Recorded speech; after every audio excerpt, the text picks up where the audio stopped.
जिंदाबाद जिंदाबाद कांग्रेस पार्टी राहुल गांधी जिंदाबाद जिंदाबाद कांग्रेस पार्टी राहुल गांधी जिंदाबाद जिंदाबाद जिंदाबाद जिंदाबाद जिंदाबाद जिंदाबाद जिंदाबाद देश का योद्धा कैसा हो राहुल गांधी जैसा हो देश का योद्धा कैसा हो राहुल गांधी जैसा हो।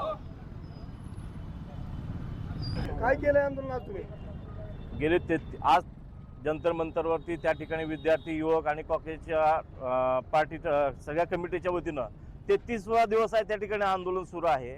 ते आंदोलन सोनम वांगचुक यांनी सुरू केलं, नंतर त्याला पाठिंबा देताना काँग्रेस आणि पार्टी आणि त्यांचे समर्थक त्या ठिकाणी मैदानात उतरले।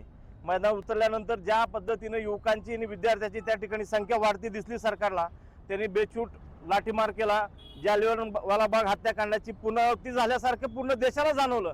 बेछूट मारलं, युवती असेल, महिला असेल, विद्यार्थी असेल, युवक असेल, ज्या पद्धतीनं त्यांना अमानुषपणे मारलं त्याच्यावर सरकार आजही बोलायला तयार नाही आणि आजही ते त्यांचीच बाजू म्हणतात। या सगळ्यात महत्त्वाचा विषय म्हणजे नीट पेपर फुटीचा विषय। धर्मेंद्र प्रधान यांना राजीनामा देण्यात यावा। पूर्ण राज्यामध्ये देशामध्ये विविध ठिकाणी जोरदार आंदोलन आणि निदर्शनं सुरू आहेत, तरी देखील सरकारला जागही ना गेली।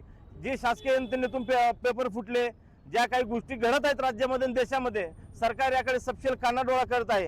याचाच एक भाग म्हणून काल राहुलजी गांधी हे पंतप्रधान निवासाच्या समोर त्या ठिकाणी ठिय्या आंदोलनाला बसले। त्यांनाही फरफटत त्या ठिकाणून घेऊन जाण्यात आलं। म्हणजे लोकशाही मार्गाने चालू असलेलं आंदोलन दडपण्याचं काम हे सरकार करत आहे।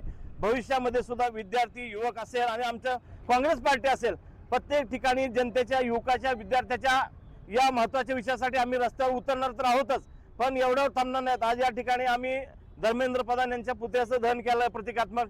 हे संदेश हाच आहे की तुम्ही रीतसर राजीनामा द्यावा, दिशाभूल करू नका। तुम्हाला सत्तेची मस्ती आलेली आहे, हे सगळ्या प्रत्येक स्तराला हे डिस्टर्ब करतायत आणि याचे एक भाग म्हणून आम्ही या ठिकाणी हे आंदोलन केलेलं आहे। सदाभाऊ खोत यांनी विद्यार्थ्यांच्या आंदोलनाला आतंकवादी असं म्हणजे बोललेलं आहे। सदाभाऊ खोत हे मुळातच चळवळी संघटन आलेला माणूस आहे, पण भान हरपलेला माणूस आहे। विद्यार्थी आणि युवकाबद्दल जी भाषा वापरली ते आतंकवादी आहेत का तुम्ही प्रेसवाले बघताय। आपण काय बोलतो काय नाही, पण एखाद्या नेत्याचं लालन चालन करायच्या दृष्टीनं त्यांनी हे दिलं विधान आहे। काल राहुल गांधी यांनी धर्मेंद्र प्रधान यांच्या बरोबर नरेंद्र मोदींनी बी राजीनामा द्यावा अशी मागणी केली। नेमकं काय? 2014 पासून नरेंद्र मोदी देशाच्या सत्तेत आहेत आणि असा कुठला स्तर सोडला नाही की तो स्तर त्यांनी डिस्टर्ब केला नाही। केंद्रात, राज्यात, देशात सर्वत्र सत्तेवर तेच आहेत, तरी देखील आमदार फोड, मंत्री फोड, विविध संघटना फोड आणि जे देशामध्ये घोटाळे होत आहेत सरकारी कंपन्या, आणि आज शेतकऱ्यांचा प्रश्न एवढा गंभीर आहे, सरकार तयार नाही। विद्यार्थी युवक जंतर किती झालं, 33 दिवस झालं बसलेले आहेत, बघायला उलट त्यांच्यावर लाठीचार्ज झाला आणि पोलिसांच्या मार्फत करण्यात आला आणि तेवढं करून ते गबसले नाहीत तर मूर्ख हा शब्द त्यांनी वापरला धर्मेंद्र प्रधानांनी। त्याच्यामुळे आम्ही त्या ठिकाणी निषेध करतो।